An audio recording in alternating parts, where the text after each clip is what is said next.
बिस्मिल्लाहिर्रहमानिर्रहीम। अस्सलाम वालेकुम students, hope you all fine by the grace of Allah Almighty. Students, आज हम अपना एजुकेशन या मुबादियात तालीम का चैप्टर नंबर 3 स्टार्ट करेंगे। ह्यूमन डेवलपमेंट एंड ग्रोथ या इंसानी नशोनुमा और बालिदगी। सबसे पहले तो स्टूडेंट्स हम ये देखेंगे कि नशोनुमा, डेवलपमेंट और बालिदगी यानी कि ग्रोथ से एजुकेशन की टर्म में क्या मुराद है। Life is a series of changes and variations. Any organism in the universe is bound to undergo a complex mechanism of changes. कि इस दुनिया में जो जितनी भी चेंजेस होती हैं, इनकी लाइफ में जो है ना वो पूरी की पूरी लाइफ जो है ना वो change, life is a series of changes and variations. की पूरी ज़िंदगी में जो है ना वो तब्दीलियाँ और मुख्तलिफ किस्म के वाक़यात रोनमा होते हैं। Any organism in the universe is bound to undergo a complex mechanism of changes. और पूरी कायनात में जो हर भी कोई ऑर्गेनिज्म है, यानी कि कोई भी जानदार है, कोई भी लिविंग थिंग है, उसमें वो चेंजेस आती हैं। These changes are termed as the process of growth and development. इन चेंजेस को जो है जो चेंजेस का जो प्रोसेस है उसको ग्रोथ और डेवलपमेंट कहा जाता है। ठीक है, the process of the human growth and development is the slowest as compared of that to other species that live on this planet.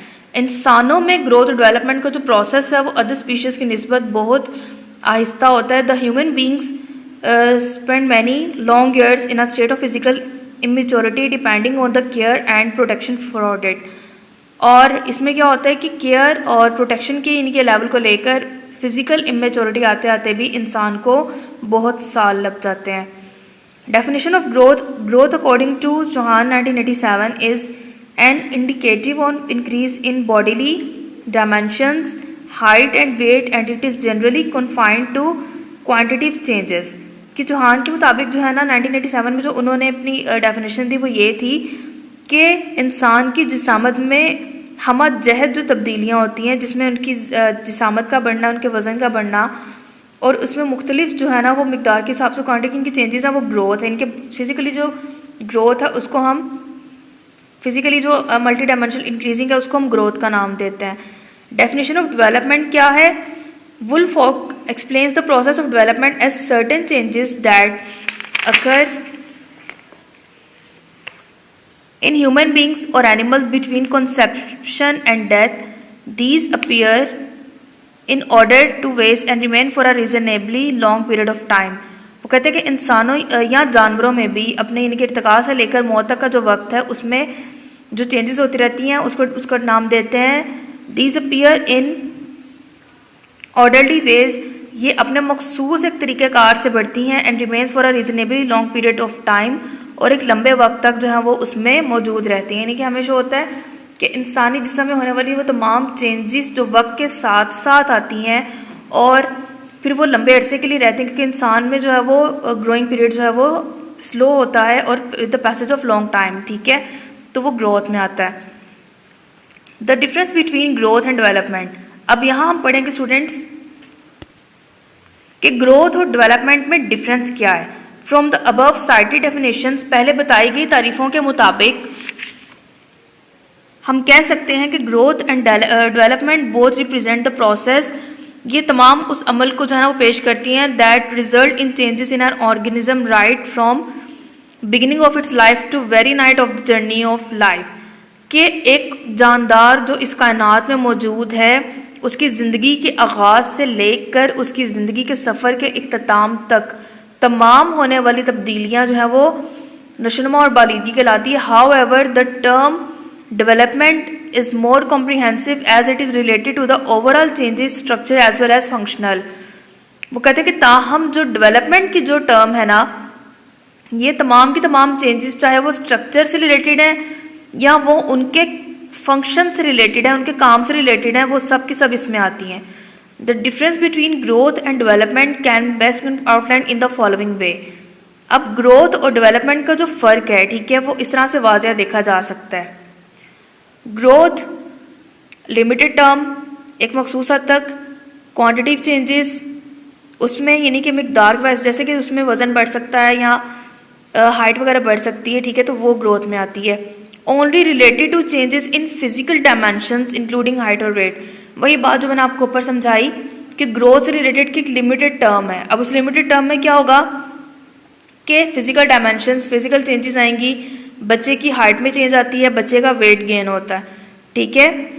Development क्या चीज़ है कि एक्सक्लूसिव टर्म, इसको इस्तिलाही तौर पे लिया जाता है। इसको इस्तिलाही तौर पे किस तरह से लिया जाता है? Qualitative changes. क्वालिटेटिव चेंजेस से क्या मुराद है कि बच्चे की आदत में भी तब्दीलियाँ आती हैं, ठीक है। उन क्वालिटेटिव चेंजेस को जो है वो डेवलपमेंट का नाम दिया जाता है, और उसमें covers all types of changes, physical, emotional, social, moral etcetera, कि उसमें डेवलपमेंट के उसमें फिजिकल चेंजेस भी आती हैं, इमोशनल चेंजेस भी आती हैं, सोशल कि माशरे में बच्चा कैसे एडजस्ट करेगा, माशरती तब्दीलियाँ, मॉरल बच्चे का इखलाक कैसे तब्दील होता है, इखलाक में कैसे चेंजेस आती हैं, वो सब का सब इसमें आएगा।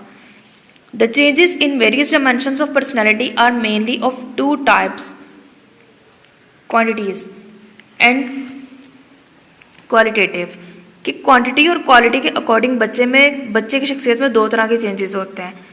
While the term growth may be limited to the changes in quantitative aspects, quantitative changes जिनका ताल्लुक सिर्फ और सिर्फ ग्रोथ से है, उसमें जिसामत का बढ़ना, length, height and weight and expansion of vocabulary etcetera, और उसमें क्या है कि बच्चे बोलने चालने के जो अल्फाज है उसमें जो है ना वो आ जाते हैं कि बच्चे बोलने के लिए कितने अल्फाज सीखता है। The term development implies the overall changes occurring in both the wider and more comprehensive meaning than the term growth. Growth की निस्बत डेवलपमेंट का जो एरिया है ना वो ज़्यादा वेस्ट है, क्योंकि उसमें बच्चों की क्वालिटीज़ भी आती हैं। Though both the terms are inseparable, but in the modern psychology the term development is mostly wise used. वो कहते हैं कि दोनों जो टर्म्स हैं इनको समझाने के लिए या इनको लर्निंग के जो है ना वो समझा जाता है, लेकिन आज के दौर में मॉडर्न साइकोलॉजी के अकॉर्डिंग हम डेवलपमेंट की टर्म को ज़्यादा लेते हैं। Factors influencing growth and development, अब वो कौन से फैक्टर्स हैं जो बच्चे की ग्रोथ या उसकी डेवलपमेंट पर असरअंदाज होते हैं? There are two factors that influence growth and development, these are heredity, एक बच्चा जो अपने हेरिडिटी से मुराद है कि विरासत क्या मिल रही है उसको। The personality aspects which are the result of genetic influences or which are transmitted to the child by his parents, बच्चा विरासती तौर पर अपने माँ बाप से जो भी चीज़ ले रहा है वो इस जुमरे में आती है। अब मैं आपको समझाऊँ कि जैसे अब कोई बच्चा है, उसके बालों का कलर जो है वो ब्राउन है, ठीक है, तो ये उसको जो है ना वो उसकी हेरिडिटी होगी कि वो उसको अपने पेरेंट्स के बालों के कलर से वो कलर जो है वो मिला होगा। बच्चे की आइज़ का कलर जो होगा, उसकी स्किन कलर जो होगा वो उसको उसके पेरेंट्स से मिला होगा, ठीक है। Environment, everything which is around the child is his environment. Environment includes family, home, siblings, classroom settings etcetera. Environment में क्या चीज़ आती है?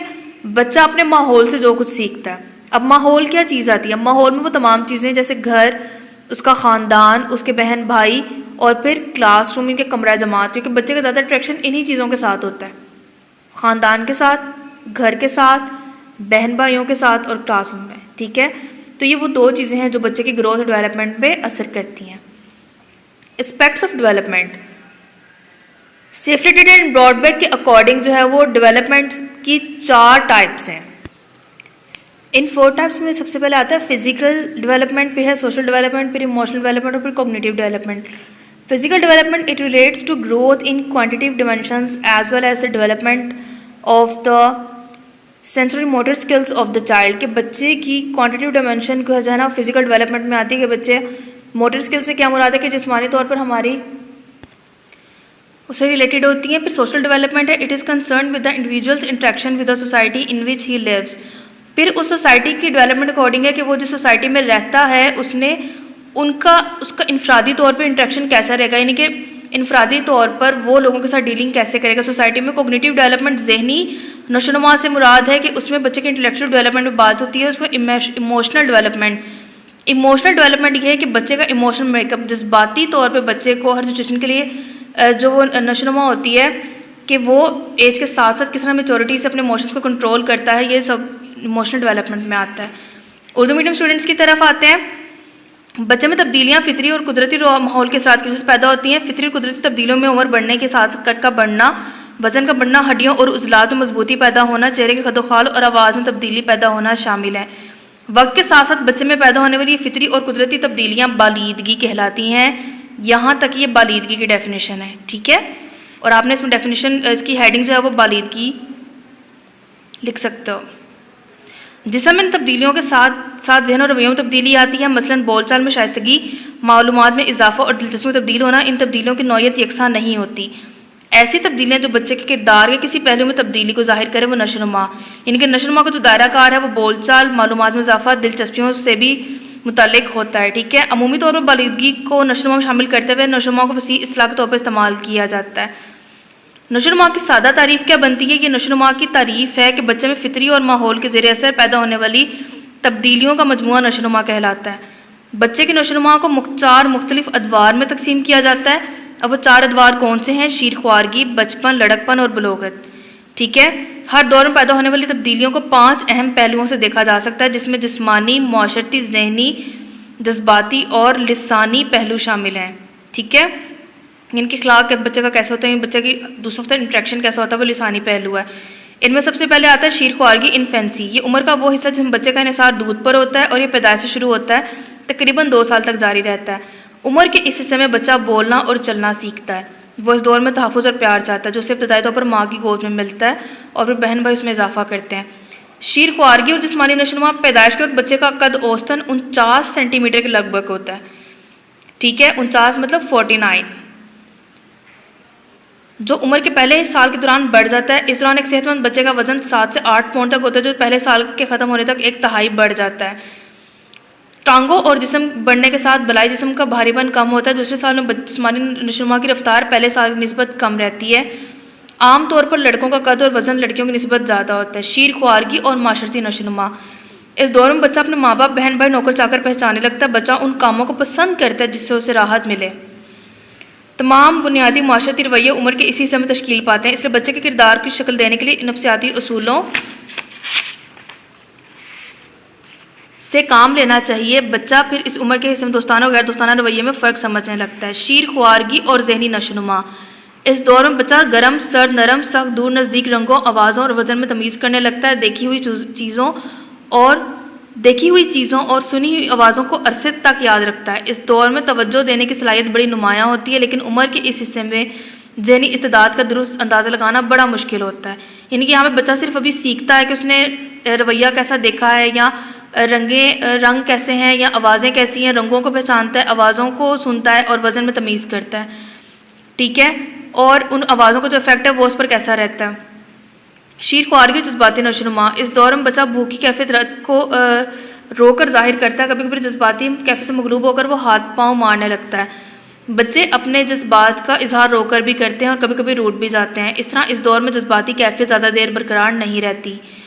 शीरख्वारगी और लिसानी नशोनुमा की लिंग्विस्टिक डेवलपमेंट के बच्चा जो बोलना सीखता है, उम्र के इस दौर में बच्चा सुनी आवाज़ों को दोहराने लगता है। बेमायनी और महमिल आवाज़ें, महमिल कि जिनका मतलब कोई समझ नहीं आती कि वो क्या बोल रहा है, उनका कोई मीनिंग नहीं होता, सुनी हुई महमिल आवाज़ें निकालना शुरू करता है। सुनी हुई बातों को भी दोहराने लगता है। 15वें से 18वें महीने के दौरान तन्हा चलने के साथ सादा जुमले अदा करने लगता है। उम्र के इस दौर में बच्चे में तकलीद से मुराद है किसी चीज़ को फॉलो अप करना, ठीक है, की खसलत पाई जाती है। सो स्टूडेंट्स, यहाँ हमारा लेक्चर कंप्लीट होता है। आपने इस टॉपिक को अच्छी तरह याद कर लेना है और इंग्लिश मीडियम स्टूडेंट्स ने भी इन टॉपिक को अच्छी तरह याद कर लेना है। अपना बहुत ख्याल रखिएगा। अल्लाह हाफ़िज़।